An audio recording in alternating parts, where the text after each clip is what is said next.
Four jurors were selected today in the trial of three men who are accused in connection with the death of Harvard football player Andrew Puopolo. Art Cohen reports from Suffolk Superior Court. Racial overtones have been evident in this case from the beginning. The alleged victims were white football players from Harvard, apparently in the combat zone for a night on the town. Two of them, Thomas Lincoln and Stephen Saxon, suffered only minor injuries.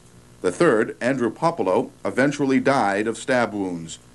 The three defendants in the case are black. Richard Allen, Edward Soares, and Leon Easterling are all charged with murder in connection with Puopolo's death. Judge James Roy, among other things, asked each prospective juror if the racial composition of the defendants and the alleged victims would affect the jurors' judgment in the case, and he dismissed several prospective jurors who said they were not sure. One of the defense attorneys noted at one point during the proceeding that out of almost 70 prospective jurors, only 4 were black. The defense also charged the prosecution with using his preemptory challenges to systematically exclude blacks from the jury. In fact, Assistant District Attorney Thomas Munday used his right to challenge without cause 3 of the black jurors. The 4th was dismissed by Judge Roy because of prejudice.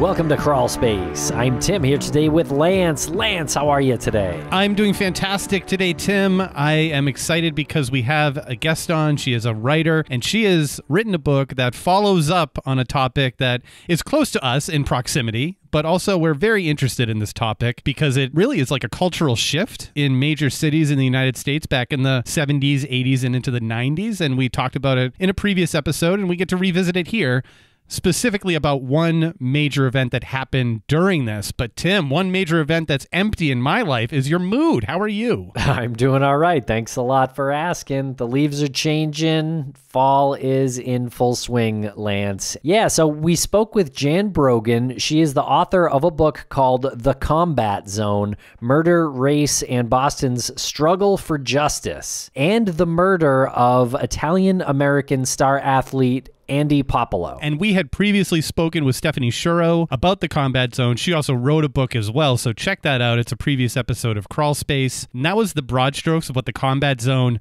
was, how it became to be, what happened to it in the 90s that sort of dismantled it. And what Jan does here is she takes that one moment, the murder of Andy Puopolo, and she isolates that and branches out into how that affected this undertone of significant racial tension in the city. And this happened on November 15th of 1976, the stabbing, and he subsequently died of his injuries on December 17th, 1976, so about a month later. And Tim, if people wanted to hear this episode without the ads and all of the other episodes of everything ever created by this company, where would one go? Well, listeners can find us on Apple Podcasts as Crawlspace Premium. It's all ad-free. You get early releases, and you get our weekly bonus show, which everybody loves. And that's all bundled with Missing and Dark Valley, so make sure to check that out. And if you're not on Apple Podcasts, you can go to crawlspace.supportingcast.fm to get the same product there. All right, everyone, thanks a lot for listening. We really appreciate it. We're going to break quick for commercial here, and we'll be right back with Jan Brogan.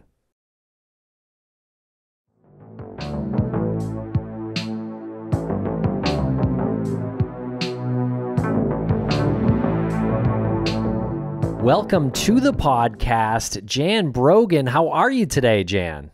I'm great. Thanks for having me on, guys. Yeah, thank you for reaching out.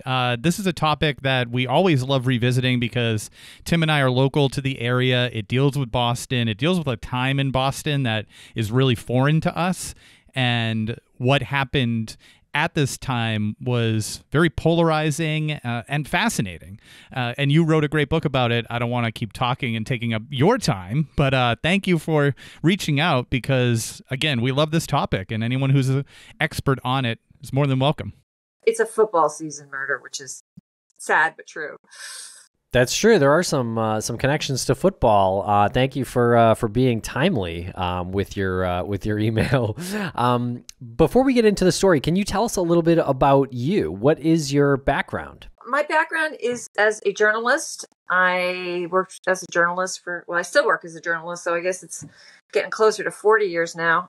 I worked for the Worcester Telegram, the Providence Journal, and the Boston Globe. Done a lot of freelance magazine work, and then I stopped and I wrote murder mysteries for 4 years, for 4 books, and then I really felt the need to write something that I felt was really meaningful, and that led me to this story, which is historical true crime. I also love history, and when I was doing this research, like politics were very turbulent, and well, they still are, but it was actually really comforting to go back to the 70s and realize how much worse it was then. Yeah, that is a great point, because I don't know if the onslaught of information that wasn't there in the 70s was better or worse. So it's interesting to hear you say like how much worse it was then after revisiting it. But could you imagine the 70s with like Twitter and all of the like information just slamming you nonstop every day, which I guess is today. Actually, I just described today. Well, it was way more violent then. Right. Even though there weren't as many guns, but the city was super poor and super violent. And that's hard to it's hard to imagine that, because now the city is so affluent, but it was one of the poorest cities in the nation, one of the poorest northern cities in the nation at that point in the 70s. So that's the background for why it was so turbulent. Before we get to your book and the story that's within the book, I didn't expect you to say that you're the author of 4 fiction murder mystery books. I'm just curious, during writing those fiction murder mystery books, had you been looking for or keeping your eyes out for a story that was nonfiction, and this is the one that found you? No, I mean, when I was into writing, I was really into writing murder mysteries. I had I'd done some investigative reporting at the Providence Journal. That's a natural fit for a murder mystery. A investigative reporter protagonist. I thought I didn't really ever think I would go back to writing nonfiction, to tell you the truth.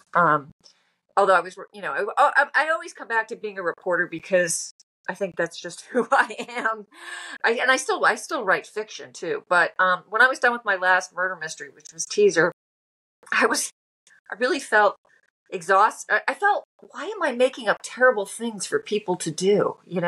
I'm making up horrible things for people to do. And then I thought, I knew I could write a book, and I thought, let me take my story skills to write something. And I kept saying I wanted to find a story that needed to be told. I wanted to find a story that was important, at least to me.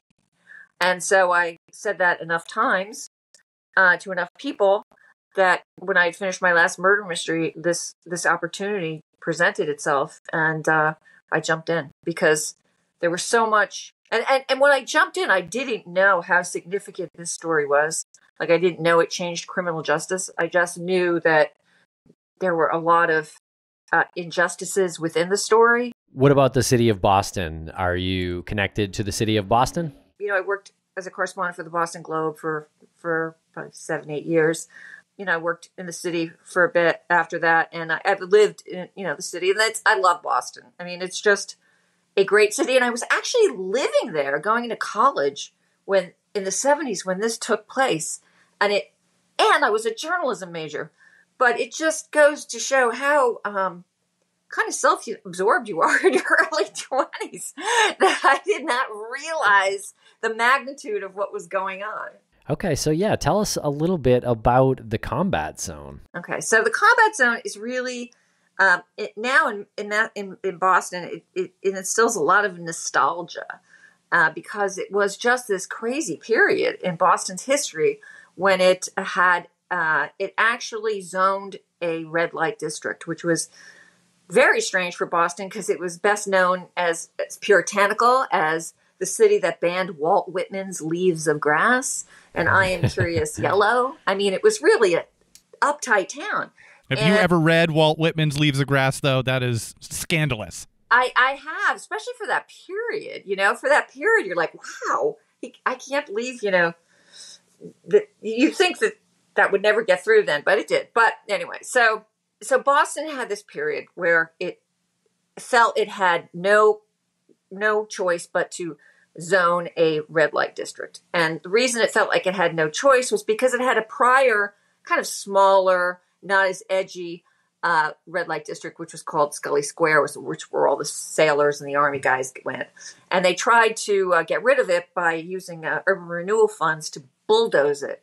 And that's where they put the current city hall. They were really no match for market forces. So because all those businesses just moved down the street, down to Lower Washington, where there were also some theaters, old theaters, because it was the 70s and, it was like kind of the counterculture era. It just bloomed.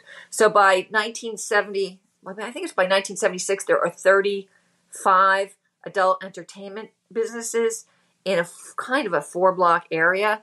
And they are everything from you remember this, if you want to see porno, you got to go to a theater. So there's theaters, or you go to an adult bookstore, which are much more involved than just, they're kind of like a bookstores and sex accessory shop. And it's like a trip to go in them. And then there's like there's a gay steam bath. There's just regular strip bars. And then there's like peep shows. So, and this all starts to concentrate on Lower Washington. The city's the city has a kind of a mixed opinion about it. On the one hand, the neighborhoods are freaked out that it's going to spill into their neighborhoods. And like a Supreme Court decision and a state high court decision in the early 70s made it hard to outlaw them. So, but what you could do, and it was Barney Frank, who, I don't know if you remember, the congressman, who figured out that if you contained it, if you actually zoned it and put it in a special area, then it could be illegal everywhere else. So they hold this hearing, and of course all the other neighborhood leaders come. They're like, yeah, they're all for it, right? Because let's keep it out of Alston, let's keep it out of Beacon Hill, let's keep it out of all the Tony or even family neighborhoods, and let's concentrate it all right here next to Chinatown, which has no political power. So that's what they did, and they made all sorts of promises, like they said.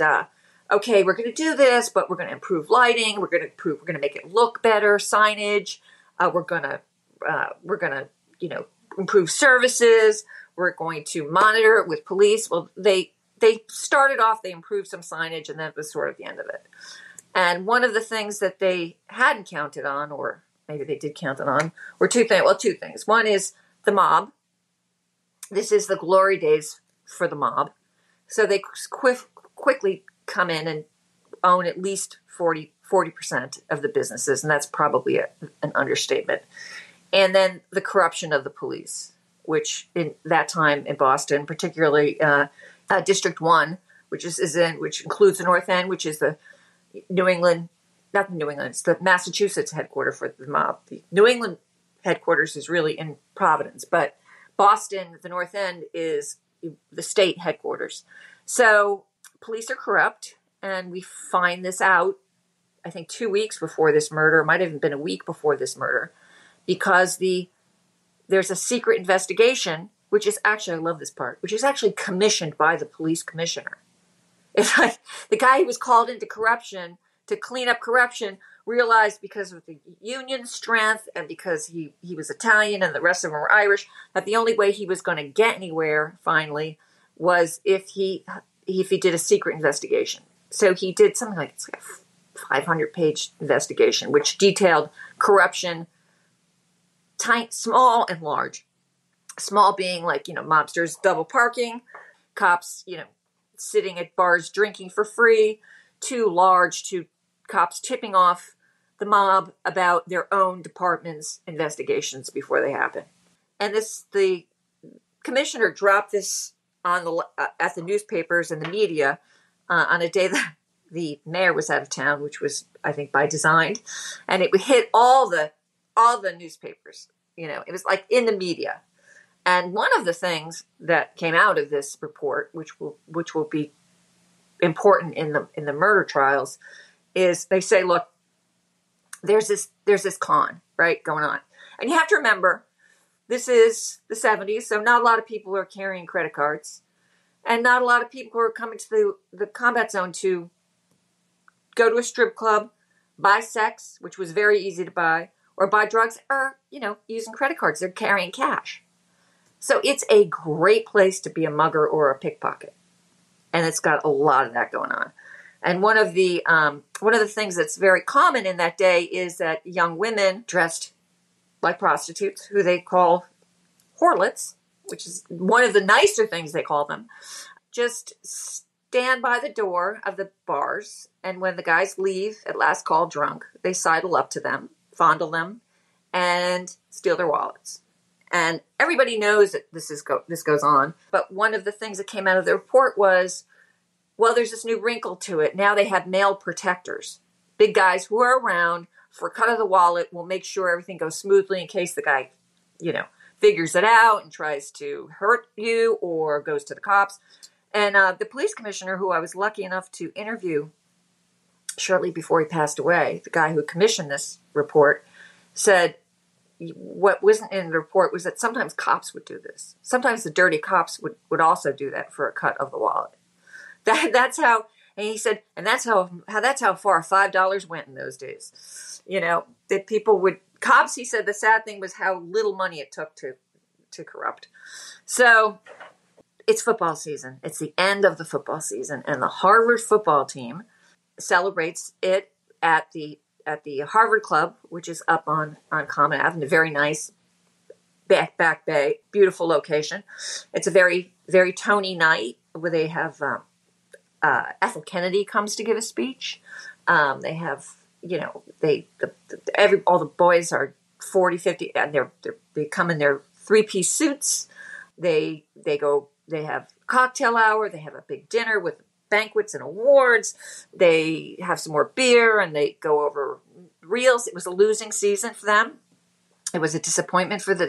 They were picked to be the Ivy League. Harvard was picked to be the Ivy League winners, and they're like tied for second, I think, with Dartmouth, and they're really kind of fourth because they're tied for first and then tied for second. So they're a little disappointed, but it's a great night.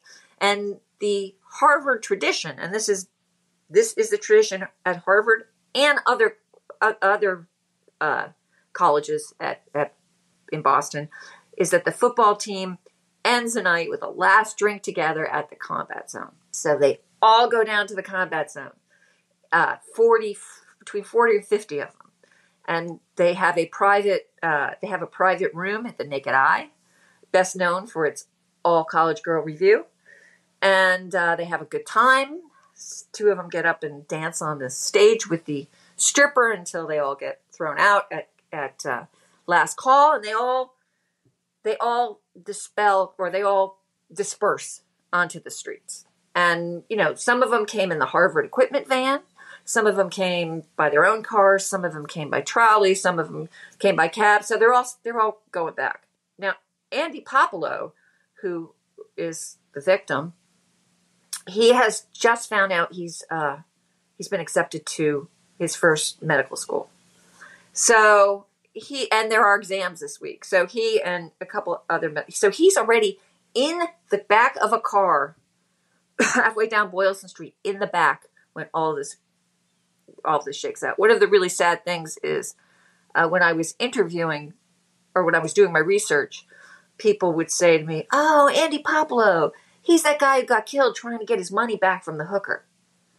And I would like he deserved it, And I said, no, that's not true. He never even saw the hooker, let alone. Another group of Harvard football players was leaving the club, and they're walking past the Carnival Lounge, and there's a couple of these young girls dressed as prostitutes, and they are black. So that's important because this will become a black-white issue in the trial. And 3 of the football players are black at the head of the line as they pass. And they say, get out of here. They know what's going on. And they also, this is during busing. So they do not want any trouble on a city street, right? This is not a good time for them to get in trouble.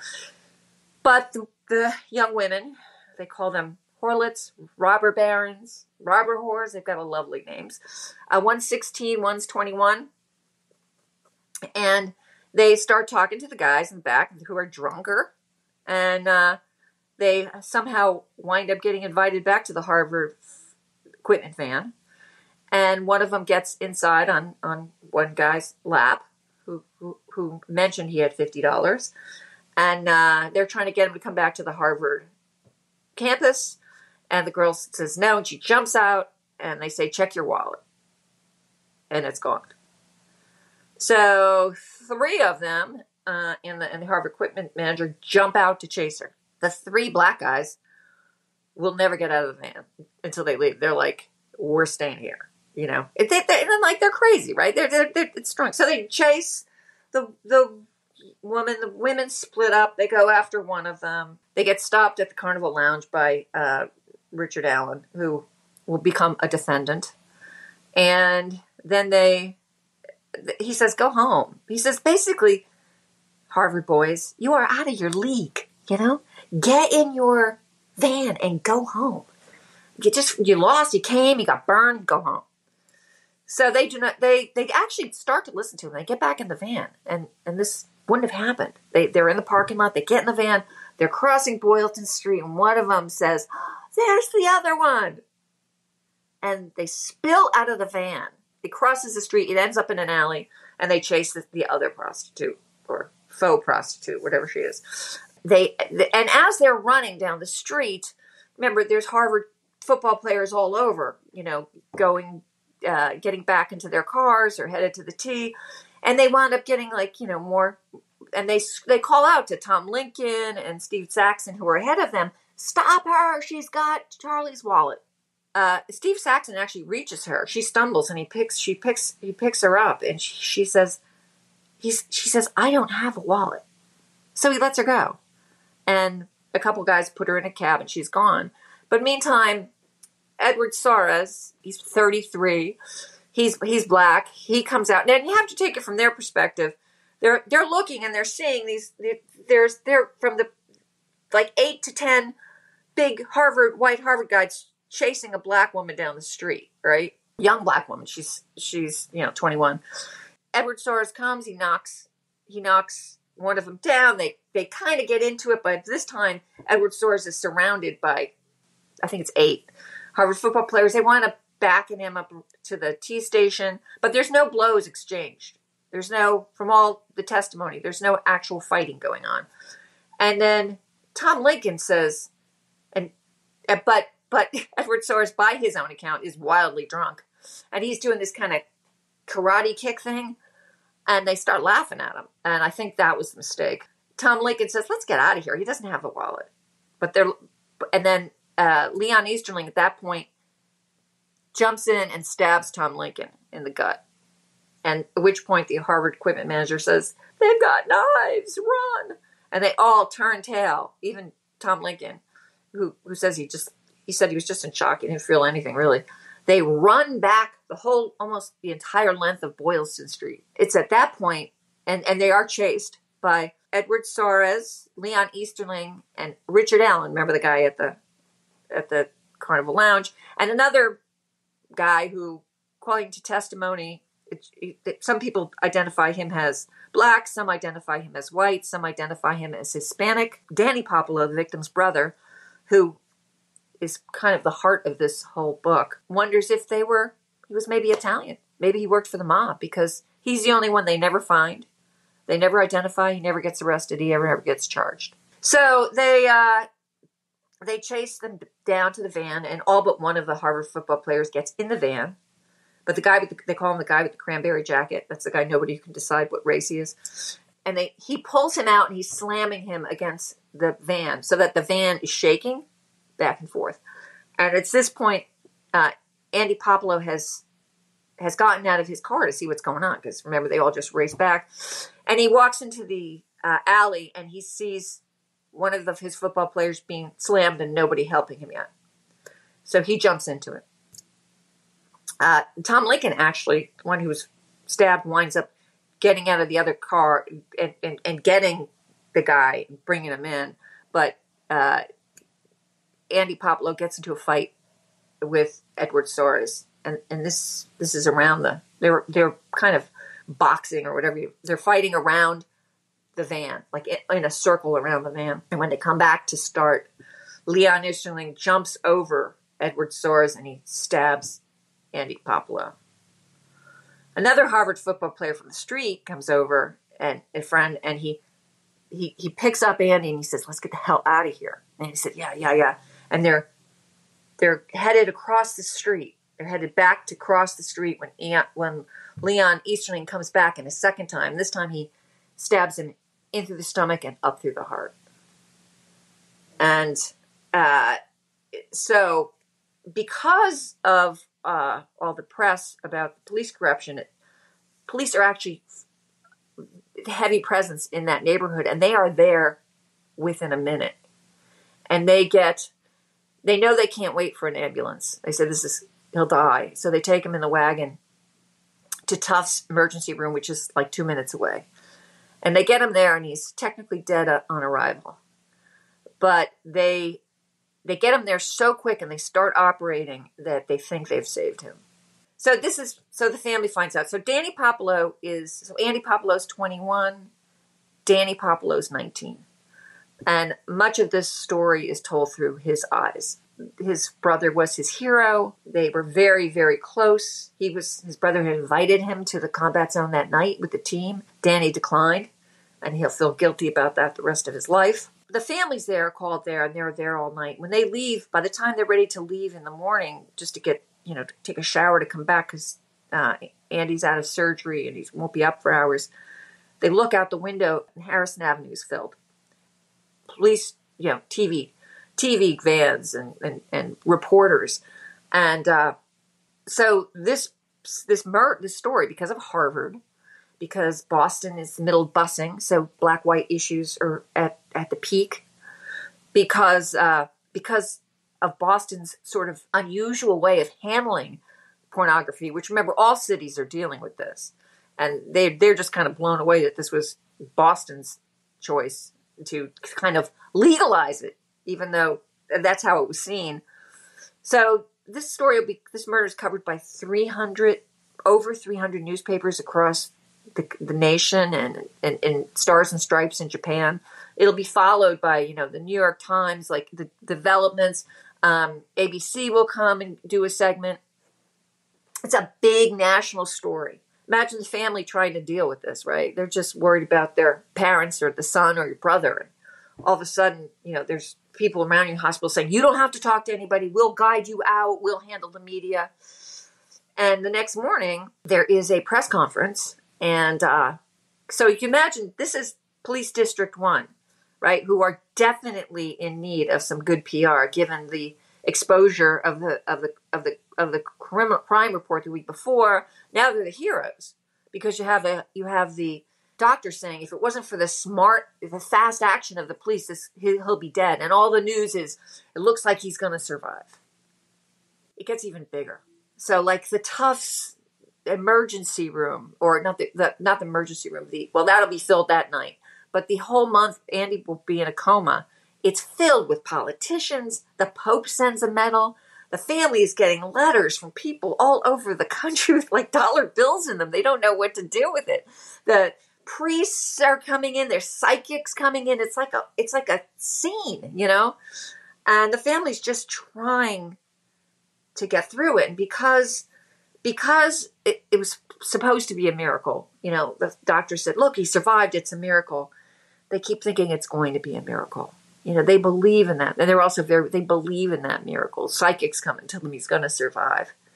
But there is no miracle. He passes away in early December. The 3 black men who were arrested at the scene, Leon Easterling, Edward Soares, and Richard Allen, will be charged with murder in the first degree. And in Massachusetts, murder in the first degree, there is no capital punishment, but it means you are in prison for life with no parole. We'll be right back after a quick word from our sponsor. And a thank you to our sponsors. Back to the program. Wow. We had Stephanie Shuro on a while ago, and she has another book about the combat zone, which covers numerous topics. So if you want an introduction to the combat zone, that's a great book. And I've never heard the story of Andy Puopolo described like this. This is like more terrifying and more adrenaline filled than I expected it to be. And you're right. People do say, oh, he's that kid who got killed trying to get his money back. But Right. to hear how all of that went down, you can totally see just being like a drunk college kid and getting, having those, like the adrenaline get the better of you. And then it's like mob mentality. Your friends are going out, you're following them, and then people are joining in. And that was an incredible recounting of that story, and such a tragic story too. I wasn't aware that he had been in a coma for so long. Yeah. And he wasn't drunk either because he had exams. He wasn't much of a drinker. And so he was the only one who was a street kid raised in the North End. He might have been the only one who really could handle a fight, to say, or among the few. And he felt it was his job to protect his teammate. Ugh, so tragic. And I was wondering, how long had the combat zone sort of been sanctioned before this had happened, and what had happened in the meantime, like leading up to it? Were there other extremely violent crimes that just kind of flew under the radar because of race and sort of social stature? Yeah, so 74 is when they do the zoning, but it was, it existed before that. 74 is when it becomes legally an adult entertainment district. And there were, but it was like even in the I think the early 60s, there were like fights and stuff going on there. So in that general neighborhood. So yeah, there were murders that are overlooked that very week. So this is a Monday night, into Tuesday morning. I think that Thursday, an off-duty state trooper will get into a fist fight in a variety store in the combat zone and die. It will be like at a heart attack, but the fight. So that adds flame to the fire. And also during this time, it won't come out till later, the district attorney, Suffolk County District Attorney, has been having its own investigation into the combat zone. It's like really, the combat zone has been troubled for a while, and this is when it's kind of reaches its peak. Like crime had something, I think it had tripled or quadrupled since the 60s. It's really like people go there because it's so exciting. You never know what's going to happen. It pulsed with excitement, and there was the only part of town that had neon. And one of the things that people don't talk about was the city. One of the reasons the city didn't want to close it is because it was a big tourist draw. It's like it was for the convention center, and the people from the suburbs came. It was like a walk on the wild side, and people from all over the state and the nation came there. There was, I think in Stephanie's book, there's a senator, I forget his name, but he gets embarrassed because he gets outed with his stripper girlfriend in one of the clubs, Fannie Fox. I remember her name. I don't remember his name. It's a wild ride. Yeah.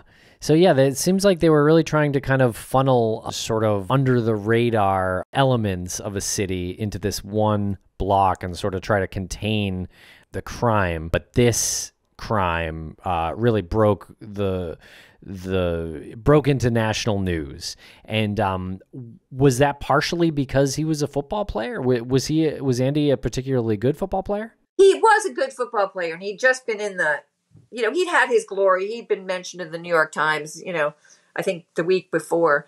But I think it's really, there are two reasons. It's Harvard, right? So anything Harvard. But it's also this combat zone. This was in the era where it's called the porno plague that was it hit the nation and urban centers because cities are dying, right? So in the 60s, you have, you have federal highway policies, I think in the 50s and 60s, which take everybody out to the suburbs and leaving in most cities. This is like in 76, that was the year that New York City was teetering on bankruptcy. Boston was teetering on bankruptcy. So then you have this. So the inner core of the city is turning into, it's cheap rents. I mean, I actually should have known this because like I could afford an apartment as a sophomore, right? I mean, you couldn't give this property away, right? So you have these businesses taking root, and then that further decreases property values because nobody wants to live near it. And Boston's, and this is like Time magazine called it the porno plague. It was the year of the sadomasochistic porno movies. It was all very controversial, covered nationwide. So people in the nation were like, you're going to do what, Boston? You're going to legislate it? And then it was kind of like, see, that was a bad idea, right?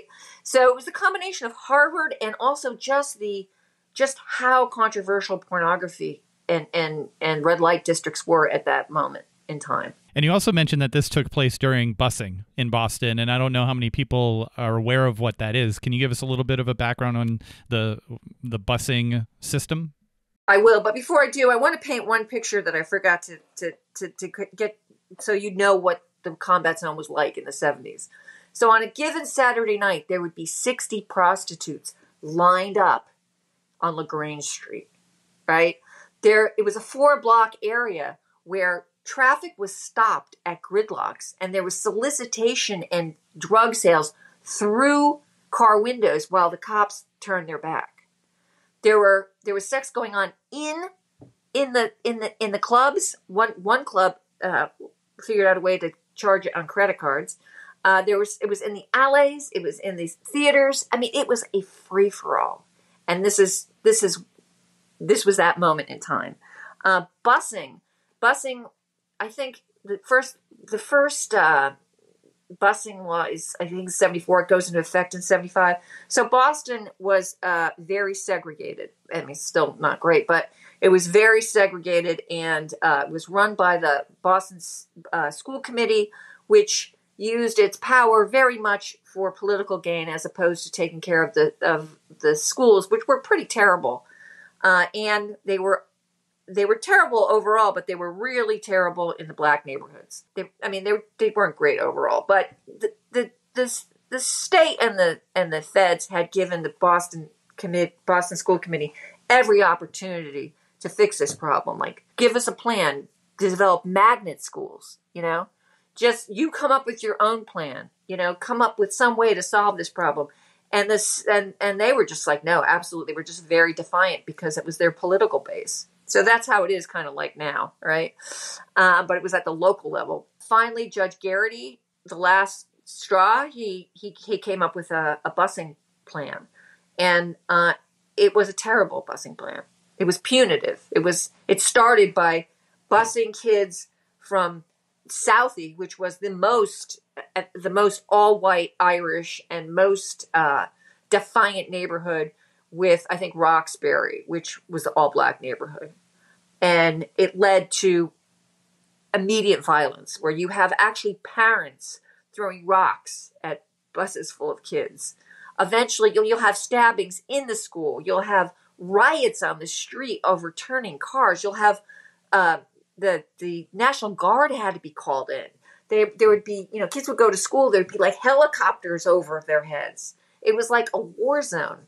When they first started, they didn't start keeping this data until 1978. But in the first year, they kept the data on hate crime. And we're not talking hate anybody. We're talking black-white hate crime.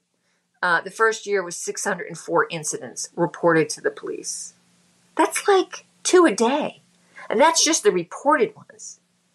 I mean, the violence is incredible. At one point, a kid gets stabbed in Southie, and by the time he's in the hospital, the administrators look around, and there are something like 3,000 people around this school protesting. They can't get the black kids out of school safely. They have to call in the National Guard, the cops. People are overturning cop cars. They finally do a feint where they pretend they're going out one way, and then they get them out. And they close the school for like 2 weeks. There are threats that the bridges and the tunnels in Boston are going to be bombed. This is how emotional and crazy. I mean, that never turned out to be, but those are the threats.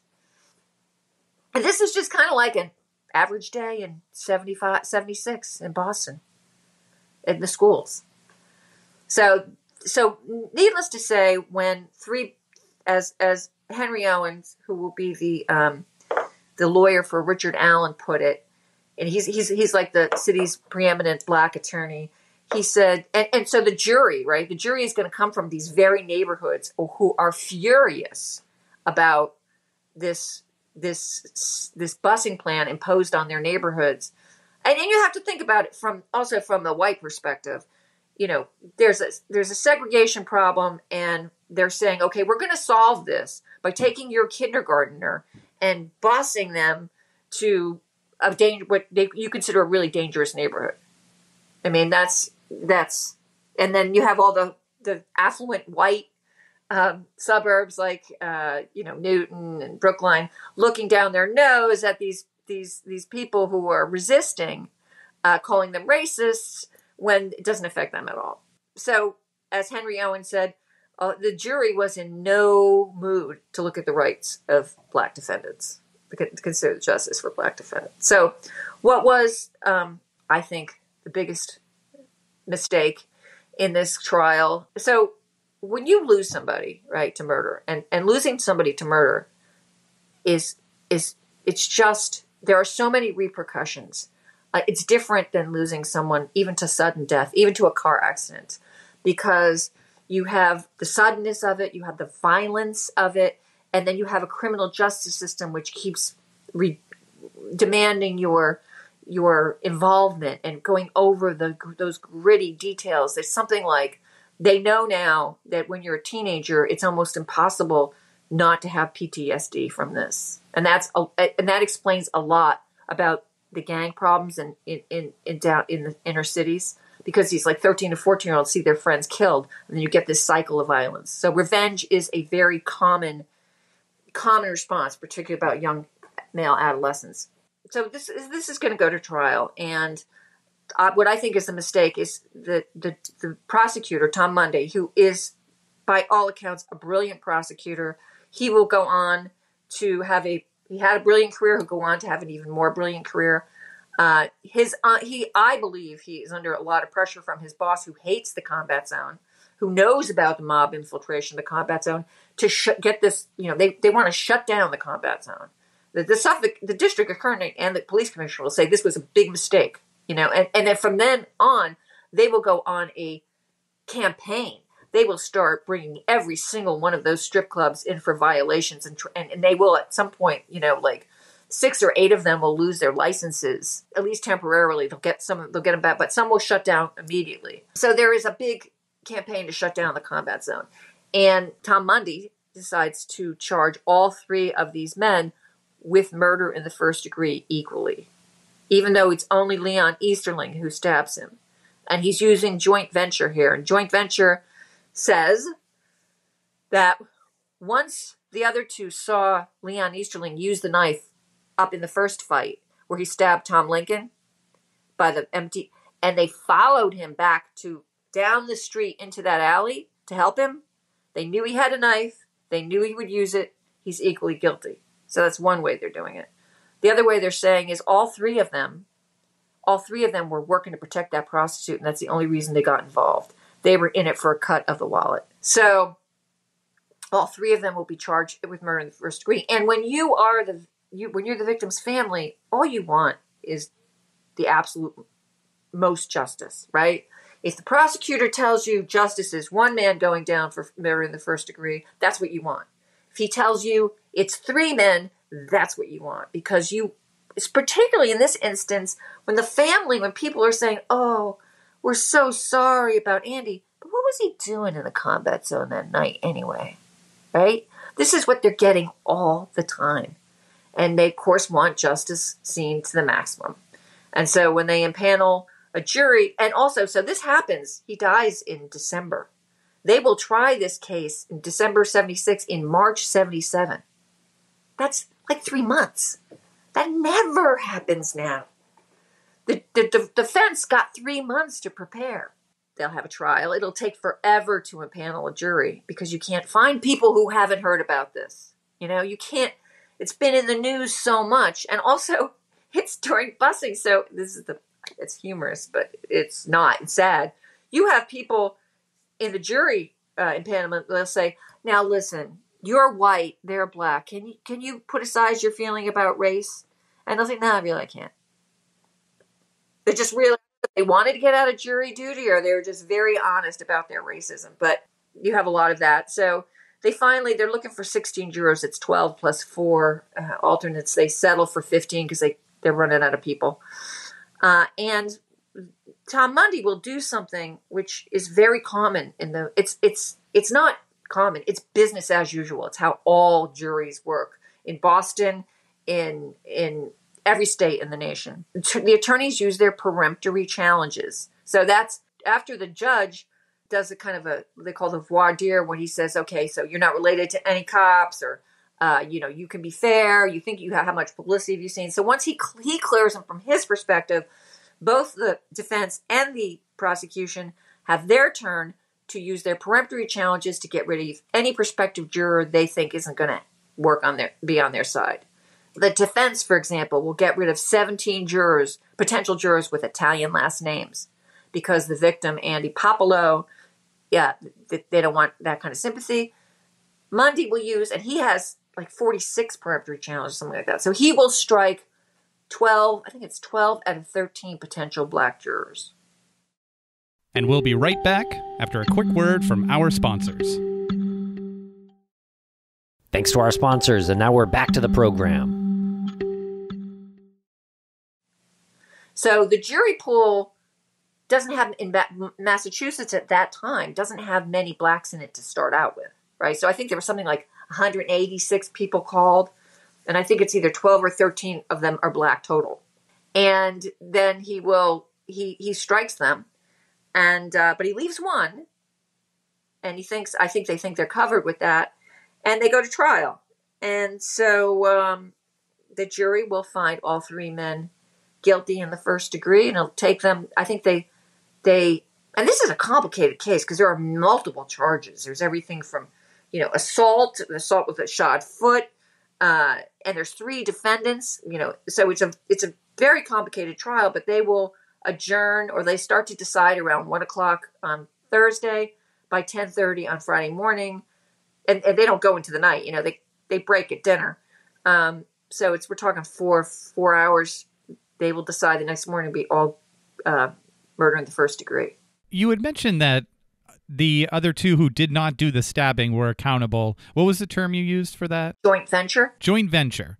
So why isn't that expanded to Barney Frank? Because he knew that there was a lot of violence, and I mean, from like the top down, why did anybody ever explore, like, okay, if we're going for like these 2 people knew that this guy had a knife and he could use it, so they're accountable for it, can't we just go to like the police commissioner? Well, you knew that these were dangerous individuals and you just put them in this sanctioned zone. You're accountable for them being there, and up and up and up. Like, was that ever explored? Well, so it's funny you say that. So Danny Puopolo actually wrote a letter to the mayor saying he was culpable because of the lack of enforcement in his own. He actually wrote them a letter saying, you killed my brother. But this is pretty funny. The combat zone had a trade group for all the businesses, and they have this, I think it's Donna Beckerman, who's, I guess, a very hot former stripper, or a very good-looking woman who knows how to get the limelight. And she says, even before Andy dies, she said, it's really the city you should charge with his murder, because we the businesses went to the cops and asked for better enforcement. In the summer, we told them that this is a problem, and they didn't do anything about it. And even the prostitutes, like the real prostitutes, the legitimate prostitutes, were upset because they said, this kind of pickpocketing is bad for business for us. So there were a lot of people who complained. But joint venture is, it's like the felony murder rule, It's and it is applicable, I think, in a lot. Even defense attorneys say, well, in some it is a legit legal theory. But the problem is, it doesn't get applied equally to whites and blacks.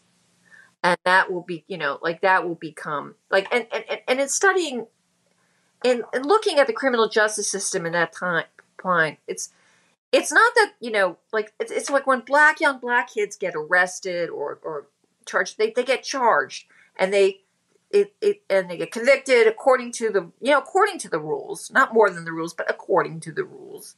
I mean, a lot of them get out again because the prisons are so crowded at that point. But the white kids, it's like not every judge, but a lot of judges, they're like, well, they tend to get off easy. And the Boston Globe will do a spotlight series at that point, just after this. And they'll find that for the same crimes, blacks will spend more time at the worst prisons than whites will. And, so Henry Owens will appeal the decision, and that appeal so this is 76, so that appeal will take until 79. And a lot happens. What's most interesting, I think, there are a couple things I think that are most interesting about the book. One of them is Danny Puopolo's struggle and the family's struggle with the need for criminal justice and revenge. So they're from the North End, right? They move out of the North End, and the family's very, very straight. The family's very religious, but they get offers to off these guys in prison. They have certainly they have the motivation. They have and unlike most people, they have the connections and the wherewithal to get that revenge.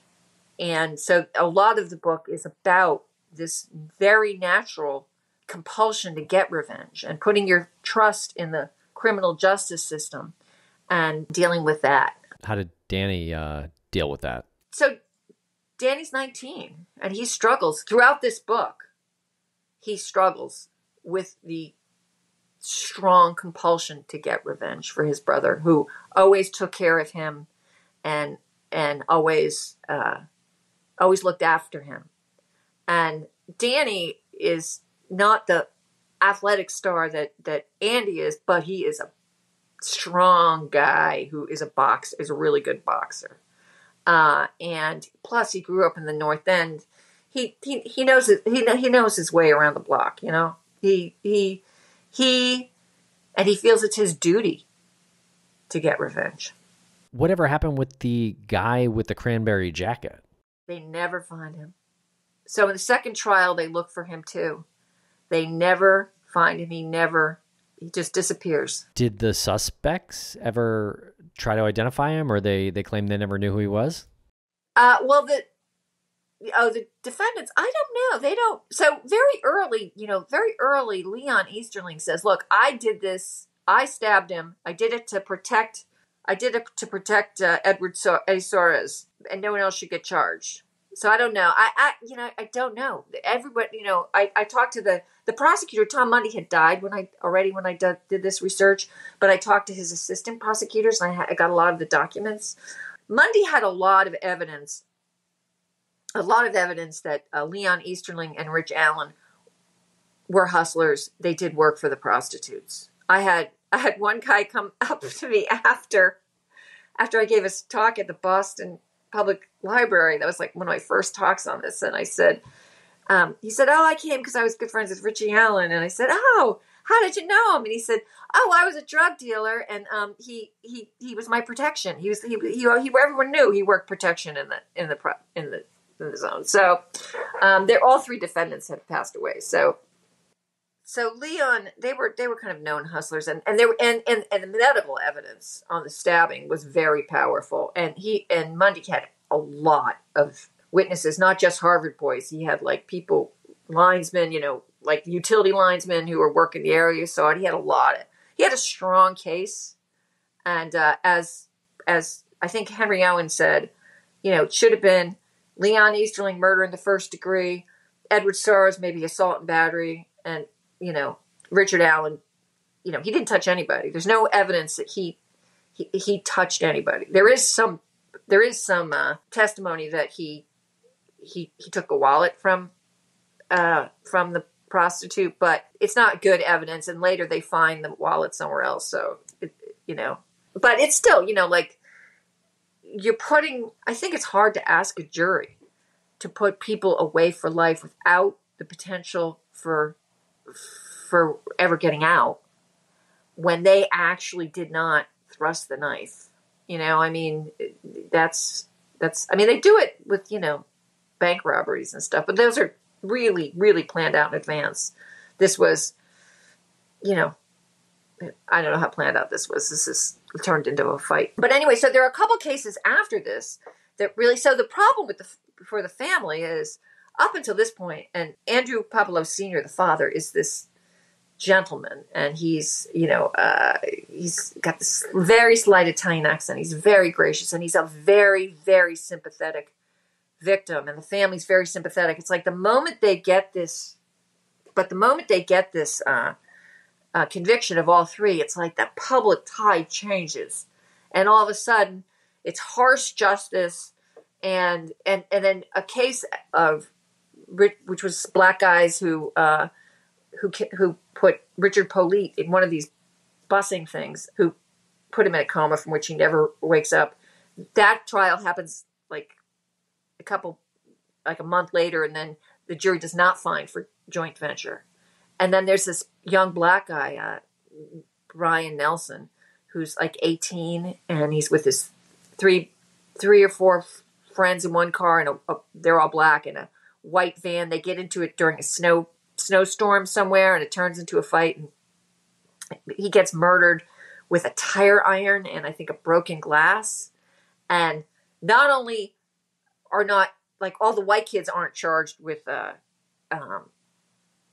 murder. He's not. He's only charged with manslaughter, and an all-white jury finds him innocent. So there are a couple cases like that where you have black victims and you have white defendants, and the whites get off.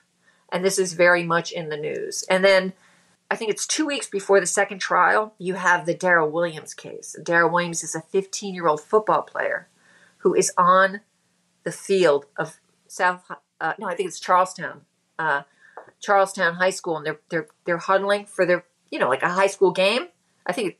And three white kids on a rooftop shoot him, and he gets shot in the back of the neck, and he's paralyzed. And this is in the news. This is in the news right when they're doing the second Puopolo trial. So that will have an impact. But this case does an important thing, is that this case says after this, in Massachusetts, you can no longer use your peremptory challenges to strike any kind of minority.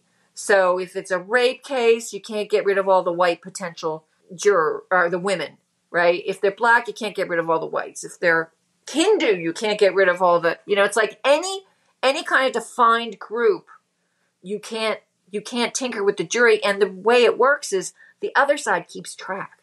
So and the second Puopolo trial is the first time they implement this system. And so they're like, no, you struck three Irish names. No, they fight it out. But this is called the Soares decision. And this will be fine-tuned in Massachusetts and really improve criminal justice.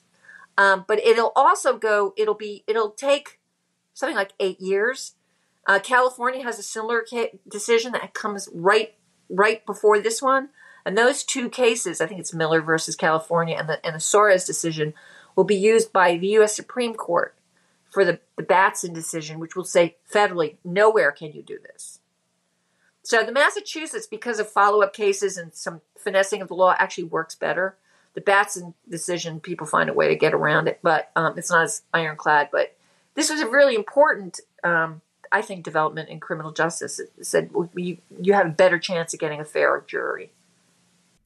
Yeah, and that's what you meant when you said at the top about this changed the criminal justice system, which is interesting and very unfortunate that this is what it takes to change the criminal justice system. But I guess if there's a silver lining at all in any way to this young man's untimely murder, somebody who could have gone on to be a brilliant doctor and saving lives. Like, I guess this could be something that could be considered a silver lining, but what an account. And I do appreciate the fact that you bring up Daryl Williams in the book as well, and all of those comparisons to the other cases, because that is a stark difference. That is just a unfortunate reminder of the racial inequalities that took place then and even now. Boston still has a long way to go, but it is like, at least the city of Boston is making some improvements in that now you have black police commissioner, you have the mayor is of color, the city council has a lot of people of color. It's not all the whites holding all the power, I mean, it has, it still has a long way to go, and it still has a real bad reputation, which keeps a lot of black people from coming. But, things do change, if not glacially, at least they change. Right. Wow. Well, thank you so much, Jan, for spending some time with us today and telling us about your book and about the combat zone of Boston and Andy Puopolo. Where can our listeners get your book? Where's the best place? So you can get it pretty much through any independent bookstore. You can get it on Amazon. You can get it at the UMass Press website, and first novel out this month. So The Birth Parents by Frank Santos. So I'm going to give that a little plug.